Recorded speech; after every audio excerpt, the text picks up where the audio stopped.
Boa noite a todos, sejam todos bem-vindos. É sempre uma alegria cada encontro desse, onde a gente conversa sobre o Livro dos Espíritos. Esse livro monumental, o esteio da doutrina espírita, traz para nós informações concretas a respeito da nossa vida. Porque a nossa vida, temporariamente nós estamos no físico, mas a verdadeira vida nossa é espiritual. Então é o Livro dos Espíritos. Hoje nós vamos falar sobre a interferência dos espíritos nos acontecimentos da vida. Então, muito obrigado pela presença, que Jesus nos abençoe. Então, vamos seguindo com a intervenção dos espíritos no mundo corporal. A influência dos espíritos sobre os acontecimentos da vida, parte 2. Antes da gente começar, vocês viram na reunião passada que o Kardec ele faz uns questionamentos. Por exemplo, a respeito de uma escada que ela estava carcomida, que o homem subiu na escada, a escada quebrou e ele desencarnou. Se foram os espíritos que quebraram a escada. E aí nós vimos que não, que os espíritos eles intuem para que o homem suba na escada e a escada realmente já estava podre. Ela se quebrou e ele desencarnou porque estava na programação dele. Vai dar um outro exemplo do raio, que o homem se refugia embaixo de uma árvore. A gente sabe que o raio ele tem uma conexão com aquilo que está mais alto na terra. No caso, a árvore ela tem uma posição um pouco superior. Ela puxa, o homem desencarna. Eles perguntam se foram os espíritos que fizeram o raio cair sobre o homem. Eles dizem que é o mesmo processo. O homem foi intuído aí embaixo da árvore e os espíritos já sabiam. O raio ia cair ali. Como ele já sabia que a escada também não ia resistir o peso do homem. E agora nós vamos entrar na continuação. Os espíritos levianos e zombeteiros não podem suscitar esses pequenos embaraços que vêm obstar nossos projetos e confundir nossas previsões. Em uma palavra, são eles os autores disso que são vulgarmente chamadas as pequenas misérias da vida humana? Eles se comprazem com esses aborrecimentos, que são para vós provas para exercitar vossa paciência, mas se cansam quando veem que nada conseguem. Entretanto, não seria nem justo nem exato acusá-los de todas as vossas decepções, das quais vós mesmos sois os primeiros artífices pela vossa irreflexão.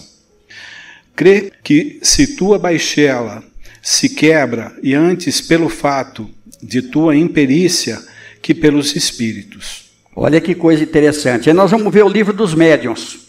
Nós vamos ver lá a interferência dos espíritos no mundo corporal. Onde o Kardec, esse livro ele é fantástico. Ele vai dizer o seguinte: quando a gente ouvir um barulho, alguma coisa estranha, primeiro a gente vê se não é uma janela que estava mal fechada e ela se bateu, uma porta, alguma coisa física. Aí eu lembro uma história muito interessante que aconteceu na Rua dos Sândalos, ali no Jardim São Pedro. Vieram me procurar em casa de madrugada porque tinha um barulho esquisito lá. Quando acendia a luz, o barulho parava. Quando apagava a luz, o barulho continuava. Eu cheguei lá, já tinha muita gente. Eu cheguei lá e comecei a arrepiar, porque quando a gente já vai com medo, a gente já sente o clima. Aí, o que aconteceu lá?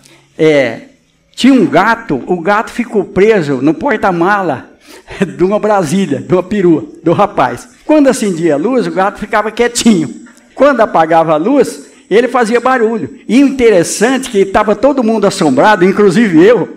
A gente achava que o barulho era na sala, embaixo do sofá. Nós reviramos a casa do homem, né, no escuro. E o barulho continuava. Aí depois nós vimos que realmente era Brasília. Já estava até a guarda municipal lá, para saber o que estava acontecendo. Olha como que muitas vezes a gente assombra, né? Aí eu lembro muito do livro Memórias do Padre Germano, mas não vamos entrar em detalhe aqui. Quem quiser, leia o livro Memórias do Padre Germano. Os espíritos que suscitam aborrecimentos agem em consequência de uma animosidade pessoal ou atacam o primeiro que chega, sem motivo determinado, unicamente por malícia. por um e por outro motivo. Algumas vezes são inimigos que se fez durante essa vida e em outra, e que vos perseguem. De outras vezes não há motivos. No livro Libertação, do André Luiz. Eu gosto de citar os livros, porque depois vocês podem procurar, vocês vão ver que é fascinante a doutrina espírita. Nós temos lá o caso de Margarida. Margarida, ela estava num processo já quase de desencarnação, por uma obsessão de um homem que era governador das trevas. E ele queria de todo jeito levá-la para lá, porque ela tinha sido esposa dele, ele não aceitava ela ser mulher de outro homem na terra. Acontece muita obsessão desse tipo. Muitas vezes o espírito desencarnado não quer a mulher para outro homem, ele acha que ele é proprietário dela, mesmo depois de perder o corpo físico. Então, olha o que acontece. O André Luiz chega com mais 2 missionários superior a ele, no quarto de Margarida, onde os espíritos estavam ali. Tinha um hipnotizador, hipnotizando ela, um outro aplicando energias deletérias nela, e um outro vigiando a porta. Mas eles tinham uma senha para chegar até lá. Então, quando eles falam a senha, inclusive um daqueles espíritos fala: você veio a mando do chefe? Ele fala que sim. Então pode entrar. O processo dela é questão de tempo. O André Luiz fica impressionado, porque aí o superior pergunta para um deles: você tem alguma coisa contra ela? Ele fala: não, não tenho. Mas por que você está fazendo isso? Fizeram para um filho meu e eu estou aqui amando de fulano de tal, que eu vou ajudar o processo de desencarnação dela. Ele não tinha nenhum vínculo com ela espiritual, nenhum processo de vingança com ela, mas ele tinha recebido na família dele, vocês leiam o livro é fantástico. Na família dele tinha tido um processo de obsessão contra um filho dele, que inclusive estava preso. Ele vem ali para se vingar, sem nenhum compromisso com aquela mulher. Então muitos espíritos fazem isso que aqui, ó. Algumas vezes são inimigos que fez durante essa vida ou em outra, que vos perseguem. De outras vezes não há motivos. Existe muito isso daí. Às vezes não tem motivo. Olha o que acontece também na obsessão. Muitas vezes nós estamos passando na rua, nós temos percepção mediúnica. Alguma entidade precisa de ajuda. O nosso anjo da guarda, o nosso espírito protetor, sabe que nós temos energia para poder ajudar aquele espírito. Ele deixa o espírito nos acompanhar. Aí nós começamos a sentir indisposição, sentir uma série de problemas, inclusive físicos, e nós vamos procurar ajuda. Procurando ajuda, a entidade vai junto, principalmente se for no centro espírita, onde tem a reunião mediúnica, ele é atendido na mesa, ele se liberta, porque não há efeito sem causa. Não há efeito sem causa. Todo processo obsessivo, a causa somos nós que estamos no corpo físico. O obsessor é só o efeito. Quando a gente conserta a causa, o efeito desaparece. Olha que interessante. Então, nós precisamos mudar o nosso jeito de pensar, ser mais otimista, principalmente em relação à nossa vida, para a gente ir cortando essas conexões. Olha como que a doutrina espírita traz para nós a lógica dos fatos, né? A malevolência dos seres que nos fizeram mal sobre a terra se extingue com a vida corporal? Frequentemente, eles reconhecem sua injustiça e o mal que fizeram, mas frequentemente também eles vos perseguem com sua animosidade, se Deus o permite, para continuar a vos experimentar. Está dentro disso que nós estamos conversando aqui. Mesmo depois desencarnado, eles continuam. Aí tem um livro interessante da Sueli Caldo Schubert, Mentes Interconectadas. Esse livro é fantástico. Esse livro ele vai trazer para nós uma informação precisa sobre isso que nós estamos conversando aqui sobre o Livro dos Espíritos. Pode-se a isso pôr um termo, e por que meio? Sim, pode-se orar por eles e, restituindo-lhes o bem para o mal, acabam por compreender seus danos. De resto, quando se sabe colocar-se acima de suas maquinações, eles cessam, vendo que nada ganham com isso. A experiência prova que certos espíritos perseguem sua vingança de uma existência a outra e que, cedo ou tarde, expiam os danos que tenham feito a alguém. Então é a obsessão. Aí entra o Evangelho de Jesus. Aí nós temos os livros, principalmente do Humberto de Campos, trazendo histórias para nós disso que acontece aqui, perseguições de outras encarnações. Por que crianças nascem já, principalmente hoje, na nossa época, com a mediunidade aflorada? Já com a conexão mais ostensiva em relação aos espíritos. Porque nós temos um passado, nós temos uma história, todos nós. A criança, ele já vem lá de trás, ele está tendo a oportunidade. Nós estamos vivendo a era da graça agora na Terra. Todas as oportunidades, elas têm vindo para nós. Ninguém hoje pode dizer que desconhece a doutrina de Jesus, porque nós temos informações precisas e nunca o Evangelho foi tão pregado como agora, em todos os lugares. Cada um do seu jeito, cada um com a sua compreensão, mas sempre está falando em Jesus. Nunca se falou tanto em Jesus como agora. A gente está perdendo a vergonha de falar em nosso Senhor Jesus Cristo. De primeira pessoa ficava constrangida. Hoje não, hoje nós podemos falar abertamente. Porque a nossa oportunidade, as crianças que estão vindo agora são espíritos comprometidos com o Evangelho, muito superiores em relação à tecnologia, nós podemos ver isso daí nas crianças, mas estão tendo a oportunidade, porque queira o homem ou não queira, vai haver uma mudança na Terra, para melhor. Os espíritos têm o poder de afastar os males sobre certas pessoas e de atrair sobre elas a prosperidade?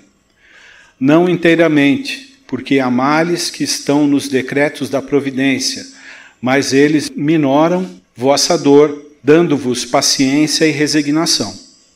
Sabei também que depende frequentemente de vós afastar esses males ou pelo menos atenuá-los. Deus vos deu a inteligência para vos servir e é por ela, sobretudo, que os espíritos vêm vos ajudar, sugerindo-vos pensamentos propícios. Mas eles não assistem, senão os que sabem assistir a si mesmos. É o sentido dessas palavras: procurai e achareis, batei e abrir-se-vos-á. Sabei ainda que aquilo que vos parece um mal, não é sempre um mal. Frequentemente um bem deve surgir, que será maior que o mal, e é isso que não compreendeis, porque não pensais senão no momento presente ou em vossa pessoa. Então aqui nós vamos pegar novamente o Livro dos Espíritos, onde ele vai falar, o Kardec pergunta qual a maior chaga da humanidade. Ele fala que é o orgulho e o egoísmo. Então está aqui, ó, o egoísmo. Muitas vezes a gente pensa, eu gosto de comentar, mas não vou comentar hoje aqui, sobre o entusiasmo, né? Quando uma mulher veio me procurar, que ela falou, se eu ganhar na loteria, seu Norinho, mas eu quero ganhar bastante, eu vou dar 5 mil para ajudar o Chico Xavier. Eu fiquei feliz, afinal de contas, ele já ia ajudar com 5 mil, né? Muitos não dão nada, então tem tudo isso daí. E na hora do entusiasmo, a gente promete muito, tudo bem. Aí entra uma mulher obsedada no centro espírita, com obsessão. Ela não dormia de noite e não deixava o marido dormir. Chegou lá, a gente viu que o problema era espiritual. O problema dela foi resolvido e, para nossa surpresa, todo final de reunião eu falava, se alguém souber de meio terreno, mas eu quero aqui na avenida, a gente compra. Ela falou, uma tia minha que mora no Nordeste, ela está vendendo o meio terreno. Compramos o meio terreno dela. Essa mulher se recuperou, hoje eles são presidentes do centro espírita lá. Olha que coisa boa, olha como que os espíritos encaminham. Então, muita coisa nós sentimos, porque é para que a gente procure ajuda. Nós estamos ajudando a nós mesmos e aquele que está conosco. Porque nós somos a causa, como eu falei anteriormente. Na leitura inicial, né, vem a lição do Emmanuel, noite e dia. E que ali ele coloca o que pode ser a nossa preparação para superar essas influências. Que é aquilo que a gente pensa durante o dia, à noite, com o espírito livre, a gente vai vivenciar. E é aí que a gente está vulnerável a toda essa influenciação, a obsessão e tudo mais. Então, quer dizer, a nossa luta é constante no dia a dia, buscando sempre ter um pensamento, né, voltado às boas coisas, às boas causas, para que a gente, quando se liberta no sono, a gente possa vivenciar isso e trabalhar ainda mais essa situação. Você pegou muito bem. Nós vamos ver nos livros do André Luiz que muitas vezes eles fazem uma conexão da entidade com o médium desde manhã. Ele começa a sentir, aí o médium fala, hoje eu não vou no centro, que eu não estou bom. Aquele é o dia que ele precisa ir, porque ele vai ser um instrumento. A gente vê o exemplo do Divaldo Franco, do Chico Xavier, principalmente da Dona Ivone Pereira, nas Recordações da Mediunidade, o livro dela é muito interessante. Então, é necessário. Vamos lá, acho que dá mais uma, né? Os espíritos podem obter os dons da fortuna, desde que solicitados para esse efeito? Algumas vezes como prova, mas frequentemente eles recusam, como se recusa a uma criança que faz um pedido inconsiderado. São os bons ou maus espíritos que concedem esses favores? Uns e outros. Isso depende da intenção. Mais frequentemente são os espíritos que querem vos arrastar ao mal e que encontram um meio fácil nos prazeres que a fortuna proporciona. Nós vamos parar aqui porque nós não temos pressa. Nós vamos voltar nesse assunto a semana que vem, ainda que seja só 2 ou 3 perguntas, aí não tem problema nenhum. Isso daqui me lembrou um caso, eu gosto de contar para a gente entender. Tinha um gerente de banco aqui em Americana, que naquela época o gerente de banco ele podia fazer alguns negócios por conta própria. E ele tinha mediunidade. Ele era médio de incorporação, médio psicofônico, ele tinha vidência. Olha o que aconteceu com esse rapaz.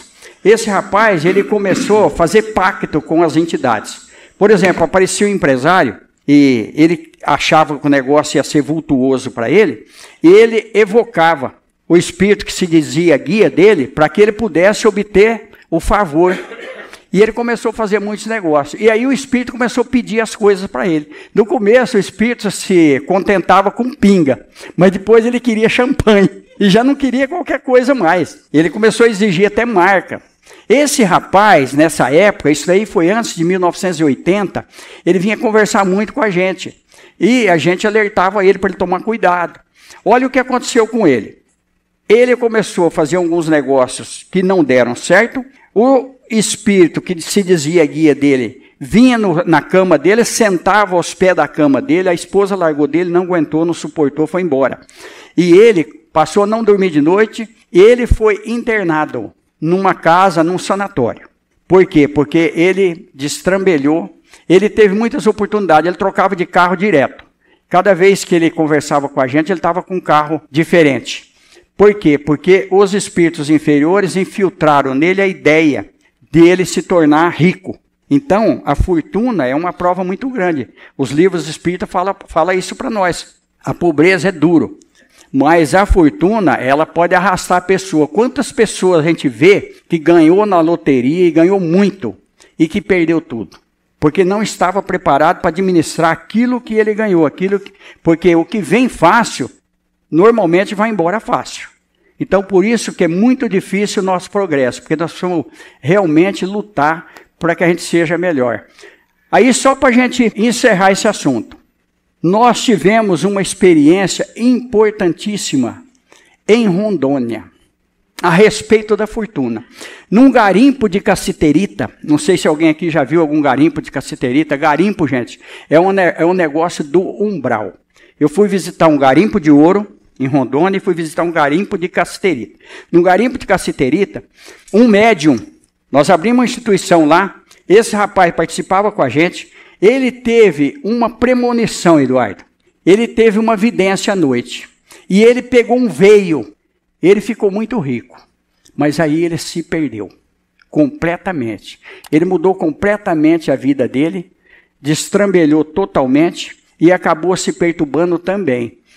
E nós conversamos muito a respeito disso. Porque tinha um compromisso lá com as pessoas que moravam no sítio. E que vinha para a cidade e não tinha onde dormir, não tinha onde deixar os animais. Quando ele ganhou tudo isso daí, nós comentamos com ele, olha, você pode fazer alguma coisa social para ajudar. Não, eu agora, ele comprou inclusive um avião na época, e ele caiu com o avião. Mas não vamos entrar em detalhe aqui, só para a gente ver como que os espíritos podem fazer com que a gente se perca. Mas como eu falei anteriormente, Nós somos a causa.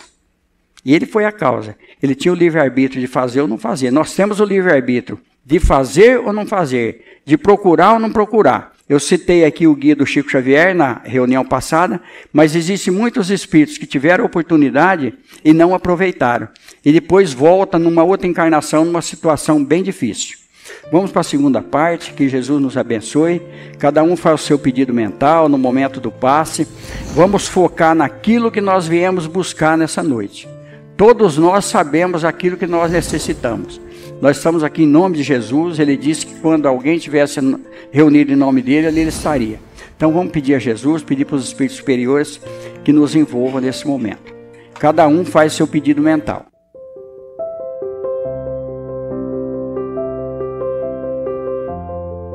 Só para a gente ir embora, no livro Chico Xavier, O Homem e a Obra. Olha que coisa interessante, eles estavam numa conversa, falando a respeito de julgamento, de uma série de coisas, e aí o Chico Xavier falou que tudo é mais ou menos de acordo com as conveniências, que é o assunto de hoje. Muitas vezes nós puxamos o nosso interesse. Aí a história chama A Criança Rejeitada. Emocionante. Vocês me desculpem, eu às vezes vivo o momento.